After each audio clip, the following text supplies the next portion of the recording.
So do you mind if I squeeze in a couple of rapid fire questions? Because we can't have Dr. Tahir Wyatt on double take without a few rapid fire questions. We really can't.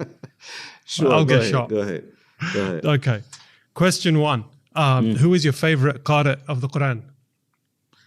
Well, okay. Favorite qari of Quran is Al-Husri, hands down.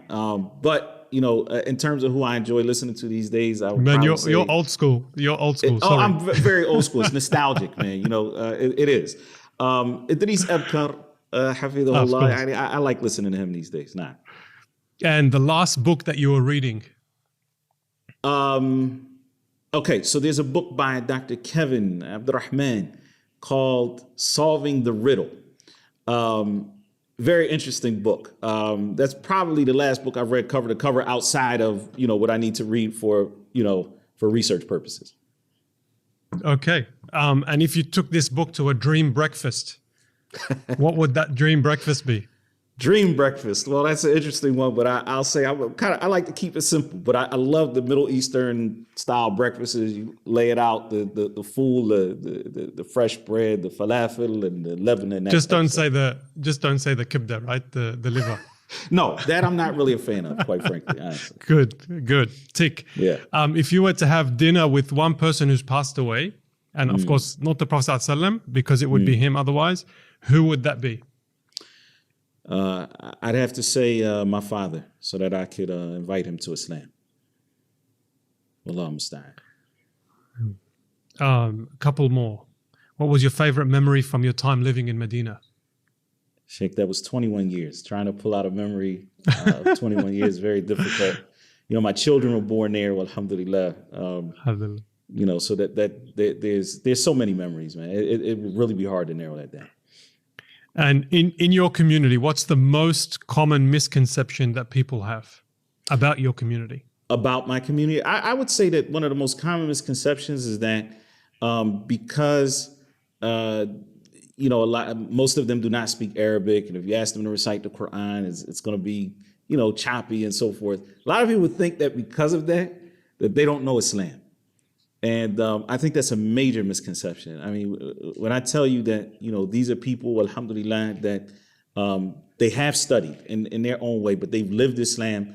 They continue to live Islam. You see their iman, their faith in Allah subhanahu wa ta'ala's decree. You see their preparation for their standing in front of Allah subhanahu wa ta'ala. You know, so I just think that it is a misconception that for those, because they may not have that technical book knowledge, that they don't understand Islam, or maybe they're not good Muslims. Jazakallah khair. And one final one. If, as a result of this double take interview, someone taps you on the shoulder and says, here's unlimited resources to put together the ultimate service for your community, what would that be? So let me just say this, inshallah, as quickly as I can. I believe we have unlimited resources as a Muslim community already, alhamdulillah. And we have a direct line to Malik al-Muluk, subhanahu wa ta'ala, the king of all kings, and the owner, al-Ghani, subhanahu wa ta'ala, the one who is rich and independent and sufficient, self-sufficient. So we have unlimited resources. We really do.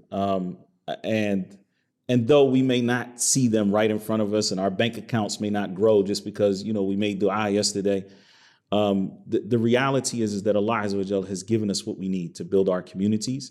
And it is a matter of using what Allah subhanahu wa ta'ala has given us in a manner that is pleasing to him. I can tell you, alhamdulillah, we are building the infrastructure for that multi-generational model, you know, where we serve people from birth to death. The institutions that are necessary for that, you know, building community, owning homes around the masjid, and not just the masjid, but building other centers. Of course, the masjid is the focus, but building those other centers and institutions that are necessary for people's growth and development, you know, spiritually, emotionally, educational advancement, and dynamic community life. That's what we're doing, alhamdulillah. And we do need people's support, because the people are you know, Allah Azza wa Jalla, as Umar radiallahu ta'ala anhu said, one of you knows that the sky doesn't send down gold. You know, so go out and work for it. Our people, the Muslims, we definitely need their support. Alhamdulillah. Jazakallah khair and barakallah feek, Dr. Tahir, for joining Double Take. We're going to hit you up for a few more episodes in the future, inshallah, because we could have gone forever. Inshallah.